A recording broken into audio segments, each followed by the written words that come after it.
बिहारी जय राधा माधव कुंज बिहारी जय राधा माधव कुंज बिहारी जय राधा माधव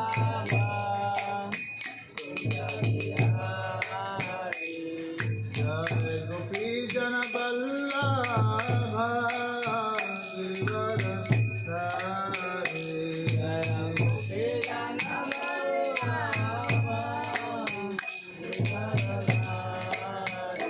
जय गोपी जन वल्लभ गिरिवरधारी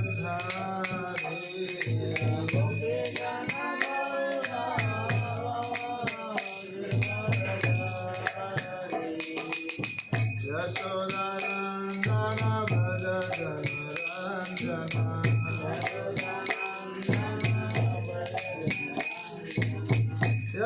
यशोदानंदन भज जनरंजन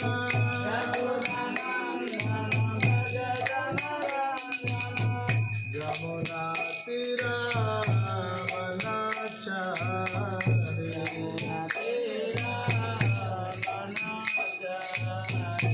यमुना तीरावनचारि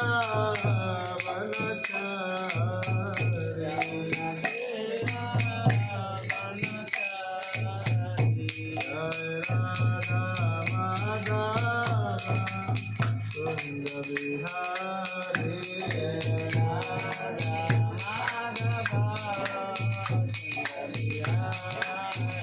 जय राधा माधव कुंज बिहारी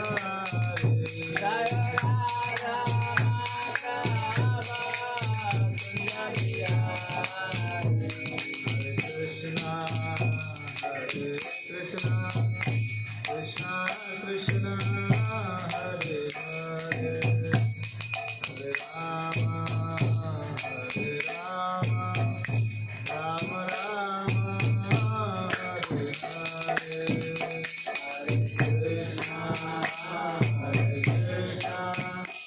कृष्णा कृष्णा हरे हरे हरे राम राम राम हरे हरे हरे कृष्णा कृष्णा कृष्णा हरे हरे हरे राम राम राम हरे हरे हरे कृष्णा कृष्णा कृष्णा हरे हरे हरे राम राम राम हरे हरे हरे कृष्णा कृष्णा कृष्णा हरे हरे हरे राम हरे हरे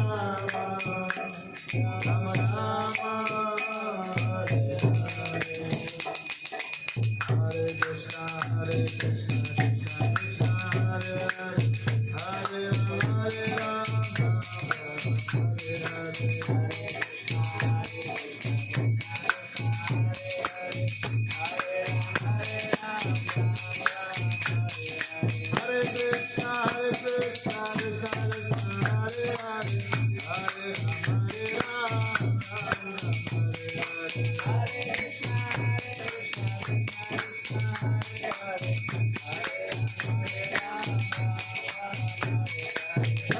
हरे कृष्णा कृष्णा कृष्णा हरे हरे हरे राम राम राम हरे हरे हरे कृष्णा कृष्णा कृष्णा हरे हरे हरे राम राम राम हरे हरे हरे कृष्णा कृष्णा कृष्णा हरे हरे हरे राम राम राम हरे हरे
जय श्री राधा श्याम सुंदर की निताय की जगन्नाथ बलदेव सुंदर महाराज की श्री श्री सीताराम लक्ष्मण भक्त हनुमान जी महाराज की अनंत कोटि वैष्णव वृंद की गौर श्री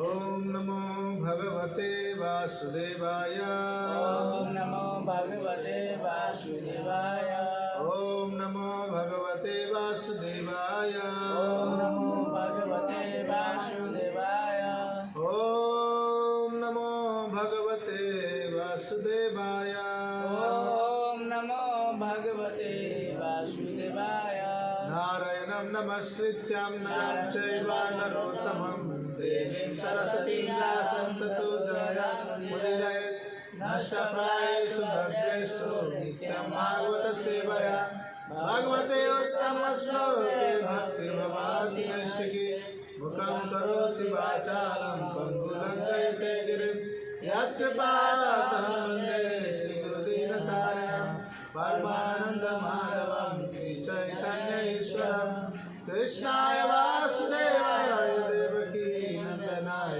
च नन्दगोपकुमाराय गोविन्दाय नमो नमः। हरे कृष्ण। आप सभी भक्तों का प्रत्येक दिन की भांति श्रीमद् भागवत कथा में स्वागत है। आज श्रीमद् भागवतम स्कंद 1 अध्याय 13 श्लोक संख्या 2। सभी लोग पीछे पीछे दोहराने का प्रयास कीजिए। हरे कृष्ण। हरे कृष्ण। जिन भक्तों को नींद आ रहा है पीछे खड़े हो जाए, जोर से बोलिए ताकि निद्रा देवी भाग जाए। बोलते हैं नहीं इसलिए निद्रा देवी भाग जाए। यावतः कृतवान् यावतः कृतवान् प्रश्न छत्ता कौशारवग्रतः जातैकभी भक्तिर्गोविन्दे तेभ्यश्च परनामः। यावतः कृतवान् प्रश्न छक्ता कौशरव आग्रतः जाता एक भक्ति गोविन्दे तेभ्यश्च उपरामः। यावतः कृतवान् प्रश्न छक्ता कौशारव आग्रतः जाता एक भक्ति गोविन्दे तेभ्यश्च उपरामः।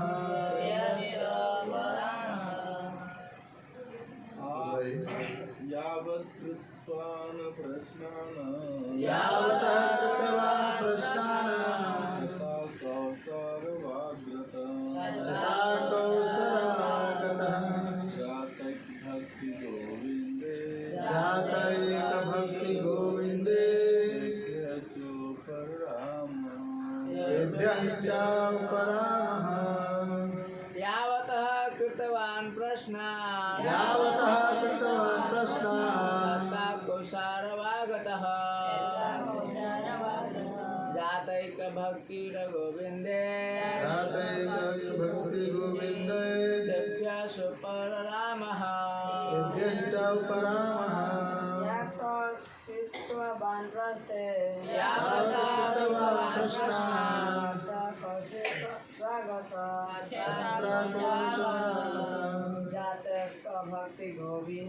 जातक भक्ति गोविन्दे तेभ्यश्च उपरामः। यावत् कृत्वा प्रश्नान् छत्ताकौसरवाग्रता जातैक भक्ति गोविन्दे तेभ्यश्च उपरामः यावता कृतवान् प्रश्न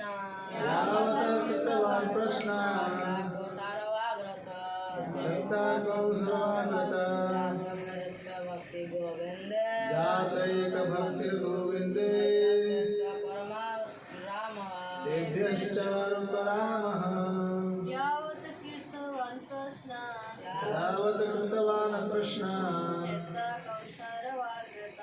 छत्ताकौसरवाग्रतः जातैक भक्ति गोविन्दे जातैक भक्ति गोविन्दे तेभ्यश्च उपरामः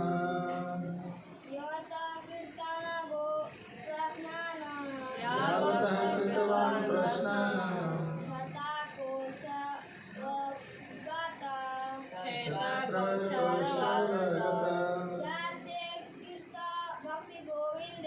जातैक भक्ति गोविन्दे तेभ्यश्च उपरामः। हरे कृष्ण। वर्ड टू वर्ड में यावतः वह सब कृतवान उन्होंने किए प्रश्न छत्ता विदुर का नाम कौसारव मैत्रेय का नाम आकृतः की उपस्थिति में जाता बड़े होकर एक भक्ति दिव्य प्रेममयी सेवा गोविंदे भगवान कृष्ण की तेभ्य अगले प्रश्नों के संबंध में चा तथा उपराम विराम ले लिया हाँ भूतकाल में भावार्थ तात्पर्य श्री प्रभुपाद के द्वारा श्री प्रभुपाद की सुत गोस्वामी से विविध प्रश्न पूछने के बाद तथा भगवान कृष्ण की दिव्य प्रेममयी सेवा में स्थिर हो चुकने पर विदुर ने मैत्री मुनि से प्रश्न पूछना बंद कर दिया। सुत गोस्वामी बता रहे थे कि विविध प्रश्न पूछने के बाद तथा भगवान कृष्ण की दिव्य प्रेममयी सेवा में स्थिर हो चुकने पर विदुर ने मैत्री मुनि से प्रश्न पूछना बंद कर दिया। तो भगवान श्री कृष्ण ने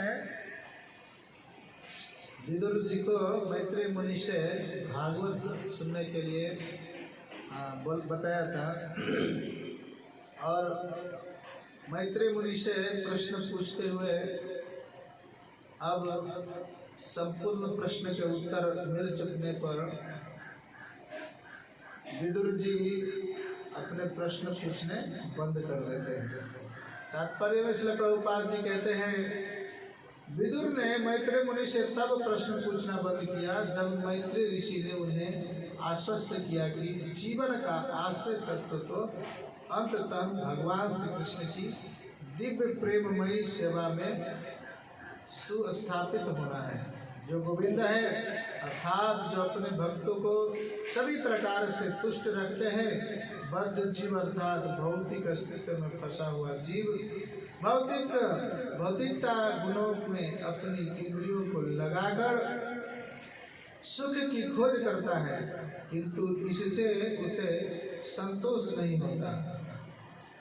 तब वह अनुभव सिद्ध तात्विक तर्क करने की विधि से तथा बौद्धिक कर्तव्यों से परम सत्य की खोज में जुट जाता है, किंतु यदि उसे अंतिम लक्ष्य प्राप्त नहीं होता तो वह पुनः भौतिक कार्यकलापों में पतित हो जाता है और अपने आप को विविध परोपकारी तथा परमार्थ कार्य करने में लगा देता है, किंतु इन सब से उसे संतोष नहीं मिल पाता।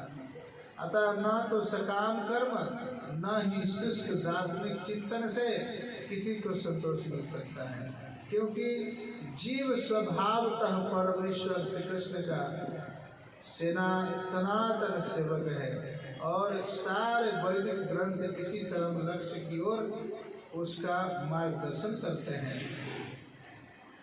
भागवत गीता 15वें अध्याय के 15वें नंबर श्लोक द्वारा इस कथन की पुष्टि होती है।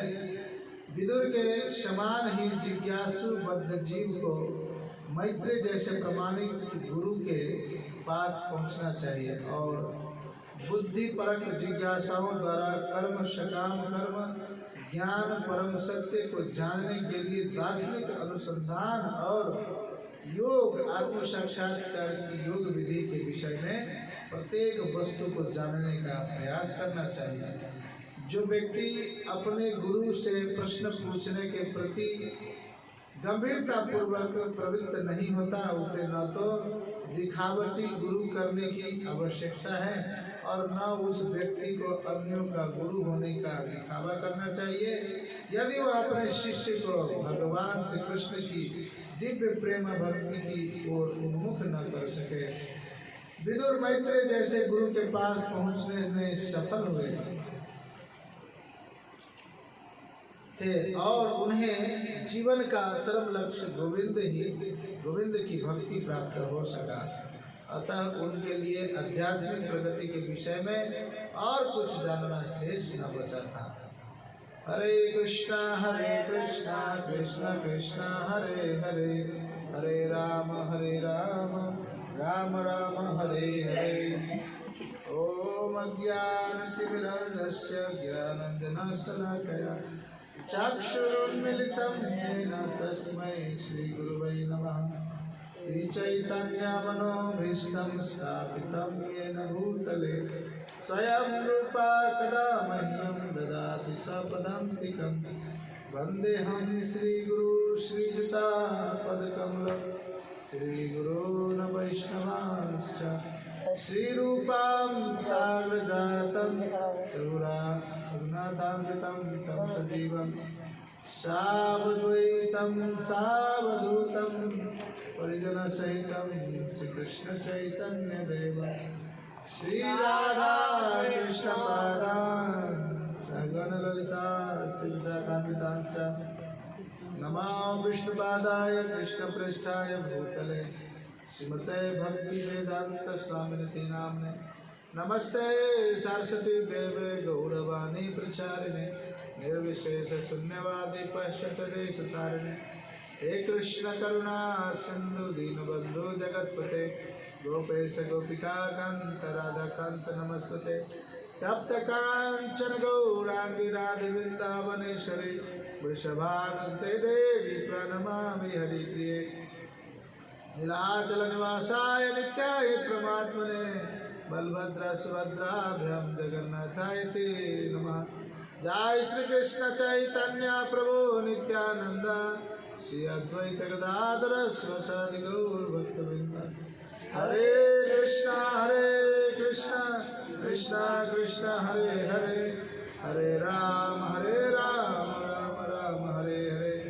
हरे कृष्ण कृष्ण कृष्ण हरे हरे, हरे राम राम राम हरे हरे। हरे कृष्ण।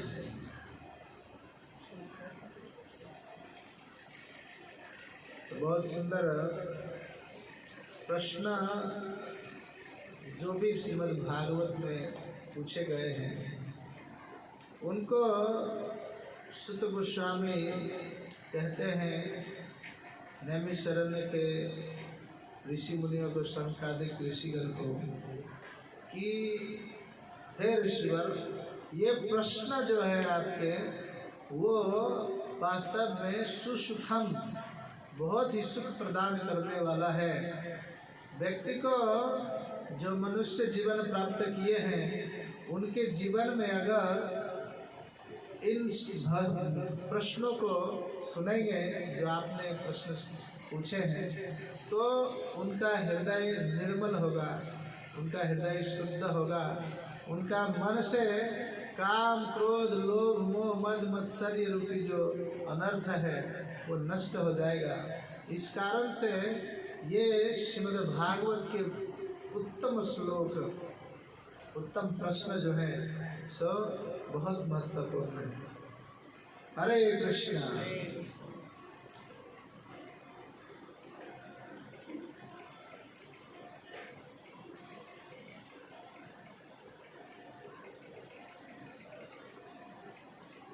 हम लोग पहुंच चुके हैं धृतराष्ट्र गृह त्याग करेंगे।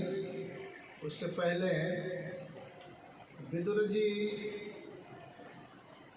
जब दुर्योधन के द्वारा उनको अपमान किया जाता है भरी सभा में, तो विदुर जी कहते हैं इस महाभारत के युद्ध में मैं भाग नहीं लूँगा। और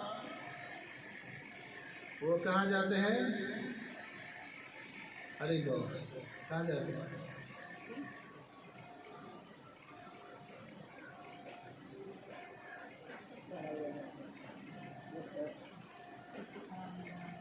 तीर्थ में चले जाते हैं। कहते हैं दोनों ही तरफ जो है हमारे ही स्वजन हैं, हमारे ही अपने लोग हैं। एक को मारो, एक के तरफ से रह करके तो पक्षपात होगा। इस कारण से विदुर जी धर्मात्मा होते हैं और वो चले जाते हैं तीर्थ के लिए। और तीर्थ से जब वापस आते हैं तो देखते हैं कि सभी कुरु के वंशज धृतराष्ट्र के जितने भी पुत्र थे सब के सब मारे जा चुके हैं। और ये सारे के सारे श्रेय धृतराष्ट्र को ही जाता है, क्योंकि अगर धृतराष्ट्र पुत्र मोह में ना होता तो महाभारत युद्ध ना होता। और भगवान चाहते थे, इस कारण से भी महाभारत युद्ध हुए। एक बार तो भीष्म पितामह, विदुर और बहुत सारे उनके शुभचिंतक ऋषिगण, गुरु द्रोण सभी पहुंचते हैं और कहते हैं धृतराष्ट्र को, हे धृतराष्ट्र, आँख से तो अंधे हो ही, ज्ञान से अंधे क्यों बनते हो?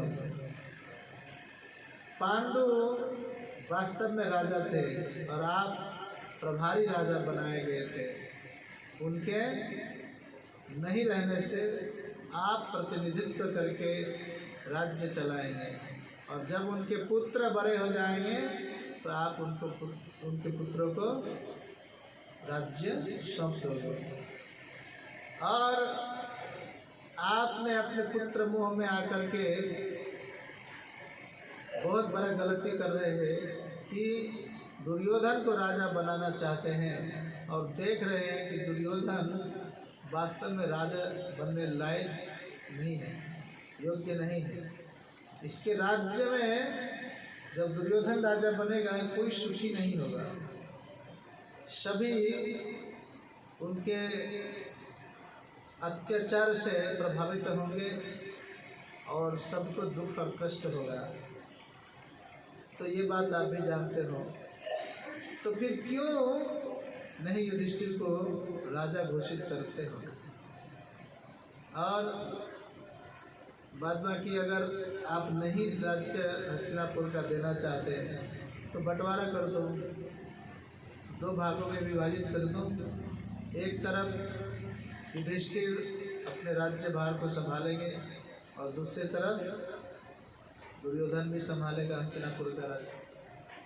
बहुत मनाने के बाद भी नहीं मान रहे थे, परंतु भगवान की दया से वो मान गए, चलो ठीक है। खांडव प्रस्थ निर्जन स्थल जहाँ सांप लोग रहते हैं, सांप का डेरा है, तो मई नामक जो राक्षस है अग्निदेव, वो जो है सो उधर रहते थे और किसी को सुखी नहीं रहने देते थे।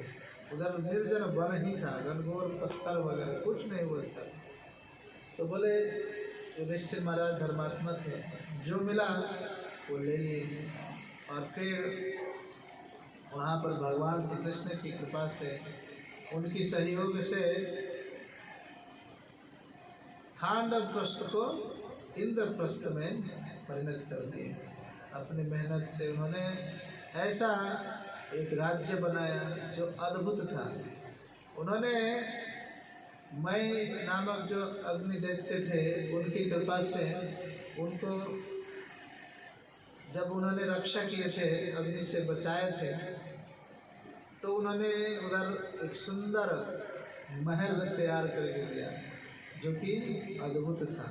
ऐसा था कि कोई उसमें जल्दी प्रविष्ट नहीं कर सकता था। बहुत अद्भुत उसके वर्णन मिलते हैं। तो दोनों अपने राज्य में राज्य कर रहे थे। अचानक जब राज्याभिषेक का समय आया तो सभी को न्योता मिला कि थोड़ा सा जुआ खेला जाए। तो आमंत्रण करते हैं। छल से युधिष्ठिर महाराज को दुर्योधन कहते हैं कि आप हस्तिनापुर पुराइए, वहाँ 64 का खेल करेंगे। तो ठीक है। और हस्तिनापुर में आए। जब अपने संबंधी ने, ये सोचे भी नहीं थे दुर्योधन कि इतना बड़ा छल करेगा, और उन्होंने 64 के खेल में मामा शकुनी की सहायता से उनका सारा राज्य, उनका सारा वैभव, चारों भाई, यहाँ तक कि द्रौपदी को भी दाव में लगा दिए और हार गए। तो युधिष्ठिर महाराज अब दास बने बैठे हैं और द्रौपदी को कहते हैं दुशासन को कि खींच करके लेकर के आओ और उसे एक जंगा पर बैठाओ। जब ये सारे कार्य होते रहते हैं तो वहाँ पर धृतराष्ट्र ही होते हैं। और धृतराष्ट्र आँख से अंधे थे, दिखाई तो नहीं देता था। भीष्म पितामह रहते हुए भीष्म पितामह भी कहते हैं धृतराष्ट्र ऐसा अन्याय मत होने दो, अपने पुत्र को रोको। और भीष्म पितामह अपने वचन से बंधे होने के कारण कुछ कर नहीं पा रहे थे। वहीं पर द्रोणाचार्य थे, हस्तिनापुर का नमक खाया था, इसके कारण वो भी कुछ बोल नहीं पा रहे थे। और सारे चीज़ें हो जाने के बाद द्रौपदी का चीरहरण करते हैं वो लोग, लेकिन भगवान श्री कृष्ण की कृपा से इतनी साड़ियों को दिया जाता है कि सारी इतना सारा होने के कारण दुशासन थक करके गिर जाता है और फिर कुछ नहीं कर पाते। अंत में यज्ञशैली द्रौपदी कहती है कि श्राप देने के लिए क्रोधित होती है, लेकिन गांधारी माता आकर के रोक देती है। कहती है आप श्राप मत दो, आप इसके बदले में कुछ वरदान मांग लो कुछ। तो कहते हैं मैं वरदान क्या मांगूं, मेरा तो सब कुछ नष्ट हो चुका है। फिर भी बुद्धिमत्ता पूर्वक जैसे उन्होंने पांचों पांडव को दासत्व मुक्त करवा देते हैं। और दासत्व मुक्त होने के बाद कहते हैं इंद्रप्रस्थ भी वापस करो। तो दुर्योधन कहते नहीं, इंद्रप्रस्थ वापस नहीं करूँगा। इंद्रप्रस्थ तब वापस करूँगा जब आप लोग 13 वर्ष वनवास और 1 वर्ष अज्ञातवास में रहोगे। और जब ये काट करके आओगे फिर आपको मिलेगा वापस इंद्रप्रस्थ। तो सभी लोग रेडी हो जाते हैं। तो जब वापस 13 वर्ष काट करके 1 वर्ष वनवास अज्ञातवास में काट करके आते हैं तो कहते हैं इंद्रप्रस्थ वापस करो, तुमने वचन दिया था। तो दुर्योधन कहते नहीं, इंद्रप्रस्थ क्या है, एक सुई के बराबर नोक पर जो मिट्टी चढ़े उतना भी मिट्टी में देने के लिए तैयार नहीं है। तो युद्ध अवश्य भावी हो जाते हैं। भगवान स्वयं चाहते हैं कि युद्ध ना हो ऐसा प्रतीत होता है, लेकिन भगवान की इच्छा थी कि युद्ध हो। और पृथ्वी पर से जो इतने सारे दुराचारी लोग उत्पन्न हो चुके हैं, उसका बोझ पृथ्वी का जो है वो कम हो। और बोझ कम करने के लिए भगवान ने महाभारत का युद्ध रचा। जब भगवान कृष्ण मथुरा में थे तो वहाँ पर भी बहुत सुंदर ढंग से जरासंध को आधा पराजित करके छोड़ देते थे, ताकि वह जाए और को भी जितने सारे उपद्रवी होंगे, क्योंकि चोर चोर मौसेरा भाई होता है, तो जितने भी इसके साथ में रहने वाले लोग होंगे वो सब क्या होंगे, जितने भी आतताई होंगे, उपद्रवी होंगे, सब इनको साथ फिर से आएंगे युद्ध करने के लिए। चलो कृष्ण से युद्ध करना है, ये मना करके सबको लाएगा, इधर ही बैठे बैठे सबका वध करूँगा, कितने घर घर जाके मारेंगे होंगे। तो जरासंध जो है बार बार आते थे युद्ध करने के लिए भगवान श्री कृष्ण से, और भगवान सबको मार देते थे, जरासंध को छोड़ देते थे। तो इस प्रकार से आप सोचे कि इतने सारे लोगों को ला रहा है, फिर भी आ जा रहे इतने सारे लोग हैं। तो हस्तिनापुर में इतने बड़े महाभारत की रचना की कि चलो एक तरफ धर्मी और एक तरफ अधर्मी हो जाओ।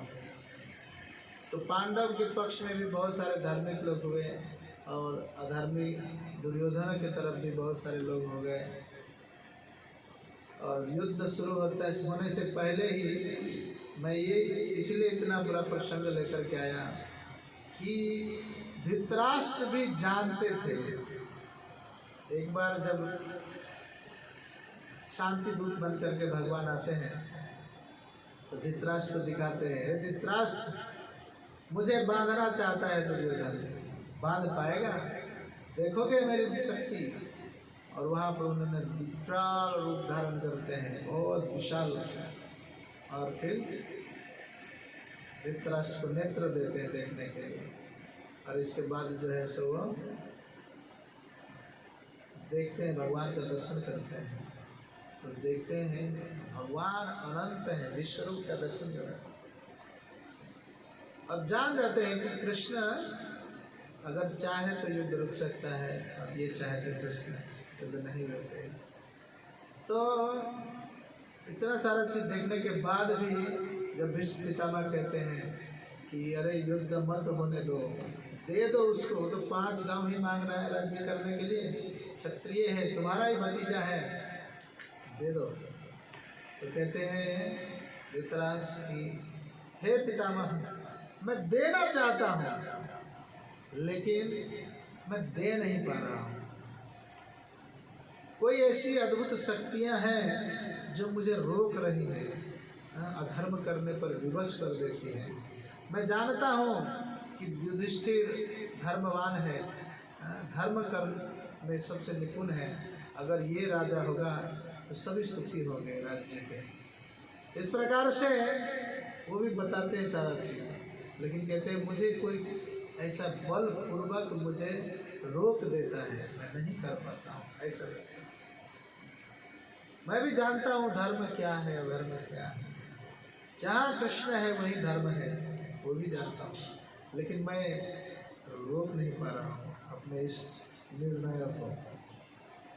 इस प्रकार से धृतराष्ट्र बताते हैं सब कुछ। और फिर विदुर भी उनको, विदुर तो कहते हैं धर्मात्मा स्वयं यमराज के जो है सो अवतार हैं विदुर महाराज। यमराज को एक बार मंडूक ऋषि का श्राप मिला, क्योंकि मंडूक ऋषि तपस्या कर रहे थे कुटिया में बैठ करके, अचानक से कुछ चोर आकर के उनकी कुटिया में घुस जाता है और राजा का जो सैनिक है पकड़ करके चोर को ले जाते हैं साथ में, कहते हैं इस चोर का सरदार यही मंडूक ऋषि है, इसको भी पकड़ के ले चलो।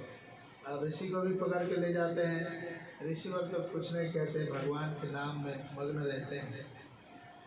लेकिन जैसे ही सबको लेकर के जाते हैं, राज्य में प्रशासनिक विभाग दंड नियोजित करते हैं और कहते हैं सबको सूली पर चढ़ा दो, तो सारे लोगों को सूली पर चढ़ाया जाता है। जब ऋषि को सूली पर चढ़ाया जाता है तो ऋषि को थोड़ा सा सुई चुभता है और कुछ नहीं होता। बहुत देर तक रखने के बाद देखते हैं ये तो ऋषि सिद्ध ऋषि हैं, हाँ, तो उन्हें तुरंत वहाँ से राजा आदेश देते हैं कि इनको छोड़ दो, ये पाप में नहीं भागी है। इस कारण से क्षमा मांगते हैं राजा आकर के ऋषि से, मंडूक ऋषि से, और फिर ऋषि लोग कहते हैं आपका गलती नहीं है, ये तो लिखने वाले विधाता जो है यमराज का गलती है। और तुरंत वहाँ से यमपुरी पहुँच जाते हैं और यमराज को कहते हैं हे यमराज, मैंने कौन सा ऐसा अपराध किया, पाप किया जिसके कारण मुझे इतना बड़ा सजा दिया तुमने। तो मंडूक ऋषि को यमराज बताते हैं कि हे ऋषिवर, आप बाल्यकाल में एक चींटी को नुकीले जो कांटा है उससे चुभो दिया था और मार दिया था, इसके कारण आपको इस जीवन में इतने कांटे जैसे सूल चुभे हैं। तो कहते हैं आपको क्या पता नहीं, बाल्यकाल में अबोध रहते हैं, अबोध बच्चा कुछ जानता नहीं इस विषय में, आपने इतनी बड़ी सजा इसके उपलक्ष्य में दिया है तो यह अच्छा नहीं है। आपने शूद्र का कार्य किया है, इसलिए जो है सो आप शूद्र बन करके मर्त्य लोक में रहो। और जो है सो वो उधर विदुर के रूप में आते हैं धरती पे। इस प्रकार से विदुर जी धर्म के अवतार होने के नाते धर्म सब कुछ जानते रहते हैं, इसलिए उनको हस्तिनापुर में सलाहकार के रूप में रखा जाता है। और एक साथ ही जो है सो व्यास देव के पुत्र के रूप में उत्पन्न होते हैं पांडु, धृतराष्ट्र और विदुर जी। तो विदुर एक ही भाई होने के नाते लेकिन दासी पुत्र थे, इस कारण से प्रशासनिक राज्य भाग तो नहीं मिला, परंतु भीष्म पितामह और सभी भाइयों ने मिलकर के प्रचुर धन और क्षेत्र जमीन उनको दिए थे सुखपूर्वक जीने के लिए। अभी मैत्री जी ने जब उस सभा में अपमान किया जाता है विदुर जी का दुर्योधन के द्वारा, तो जो है सो वो तुरंत वहाँ से चले जाते हैं तीर्थ यात्रा के लिए। और तीर्थ में जो है सो उधर बहुत सारे मैत्री मुनि से मिल कर के जीवन के उद्देश्यों के विषय में, मनुष्य का क्या उद्देश्य है और किस प्रकार से उन्हें जीना चाहिए और भगवान का दिव्य प्रेममयी सेवा में किस प्रकार स्थिर रहा जाए, इसके विषय में सीख करके आते हैं। तो विदुर जी देखते हैं कि अभी धृतराष्ट्र जो इतने स्वांग रचे पांडवों को मारने के लिए, लक्ष्य गृह में भी मरवाने का प्रयास किया, विष दे करके भीम को मारने का प्रयास किया, सब में धृतराष्ट्र का सहयोग था। और अभी क्या कर रहे हैं धृतराष्ट्र, उन्हीं लोगों के बीच में जो है सो रह रहे हैं और उन्हीं लोगों के द्वारा दिया गया भोजन को खा रहे हैं और इस प्रकार से अपने जीवन व्यतीत कर रहे हैं। उन्हें थोड़ा सा भी भान नहीं है कि वृद्ध हो चुके हैं, बुढ़ापा उनके शरीर में जकड़ चुका है और मुख से फेंक भी आ रहा है, किसी भी क्षण मृत्यु आ सकता है, लेकिन अभी तक उनको ये भान नहीं हो रहा है कि हमें जीवन का जो अंतिम लक्ष्य है भगवत प्राप्ति, ये भी कार्य करने हैं।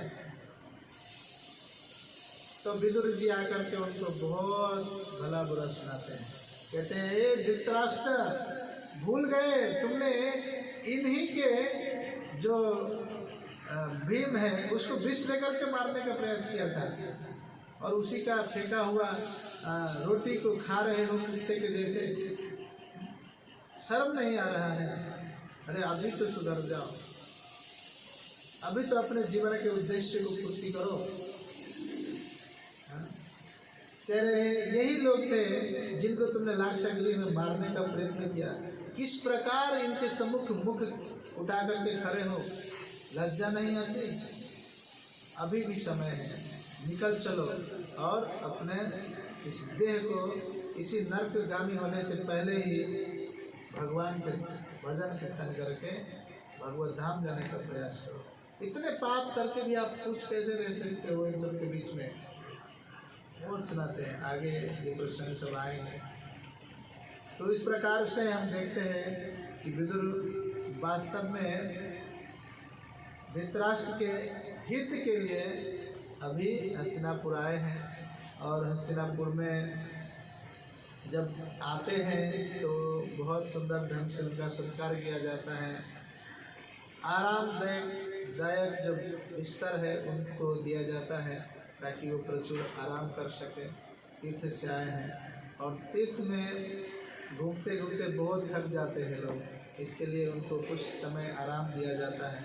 अच्छे से भोजन कराएं, आराम प्रचुर मात्रा में होने के बाद अब उनसे प्रश्न पूछते हैं कि हे विदुर जी, बहुत सारे चीज़ों को जैसे उन्होंने बताते हैं कि आपके कारण हमने लाक्षागृह में मरने से बचे हैं। आप हमारे वास्तव में सबसे बड़े हितैषी हैं। आपकी कृपा से हम आपके छत्र छाया में रह करके ही हम पांचों भाई जो है से बड़े हुए हैं। अगर आपकी कृपा दृष्टि नहीं होती तो शायद हम लोग जिंदा नहीं बचते। और आपके जैसा धर्मात्मा जो राज्य करने में धर्म का साथ दे, धर्म का जो है सो वास्तव में याद बताए, धार्मिक सिद्धांतों को बताए, ऐसा व्यक्ति होना चाहिए। और आप इन सब में निपुण हैं, प्रखर बुद्धि है आपके पास। इस प्रकार से बहुत सुंदर सुंदर श्लोकों के माध्यम से विदुर जी का जो है सत्कार करते हैं। और फिर कहते हैं कि कोई कहीं पर जो है सो आपको तकलीफ हुआ हो तो आप हमें बताइए, और आप जो ज्ञान प्राप्त करके आए हैं आप हमें बताइए, जिससे कि हम अपना कल्याण कर सकें, राज्य को अच्छे से चला सकें, राज्य की जनता हमसे प्रसन्न रहे, इसके लिए कुछ उपदेश दीजिए। इस प्रकार से जो है सो मैत्रेय मुनि से जो सीख कर क्या रहते हैं विदुर जी, वो सब कुछ दुर्योधन युधिष्ठिर महाराज को बताते हैं। हरे कृष्णा कृष्णा कृष्णा हरे हरे, हरे राम राम राम हरे हरे। श्रीमद्भागवत महापुराण की। तो भगवद गीता के 15वें अध्याय के 15वें नंबर श्लोक में प्रभुपाद जी कहते हैं कि लिखा हुआ है, सर्वस्व चाहम हृदय सन्निविष्टो मत्ता स्मृति ज्ञान अपोहनं च वेदैश्च सर्वैरहमेव वेद्यो वेदांत कृत देव चाहम। मैं प्रत्येक जीव के हृदय में आसीन हूँ और मुझ ही से स्मृति ज्ञान उत्पत्ति होती है। मैं ही वेदों के द्वारा जानने योग्य हूँ। निस्संदेह मैं वेदांत के संकलन करता तथा समस्त वेदों को जानने वाला हूँ। इस प्रकार से यहाँ पे भगवद गीता का श्लोक को उद्धृत करते हुए प्रभुपाद जी कहते हैं कि जो व्यक्ति वास्तव में सभी कुछ जानना चाहते हैं उसे भगवान का भक्त होना चाहिए। आज सुबह सुबह हमने पढ़ा कि भौतिक संसार में व्यक्ति चाहे जितना भी कुछ प्राप्त करने का प्रयास करे, परंतु भक्ति अगर नहीं करता, भगवान कृष्ण के प्रति रति उत्पन्न नहीं करता, प्रेम नहीं उत्पन्न करता, उसका जीवन व्यर्थ ही शुक्र कुकर के समान ही बीत जाता है। तो भौतिक संसार की सारी संपत्ति प्राप्त करके भी वो वास्तव में दुखी ही रहने वाला है, सुखी नहीं होने वाला। इस प्रकार से हमारा जो कुछ भी कार्य है, सारे के सारे कार्य कैसे होना चाहिए? भगवान को प्रसन्न करने वाला होना चाहिए। भगवान के प्रति प्रेम उत्पन्न करने वाला होना चाहिए। यही वास्तव में मनुष्य जीवन का परम लक्ष्य है। हरे कृष्णा। प्रभुपाद की जय। अनंत गुरु वैष्णव वृंद की जय। गौर सुधन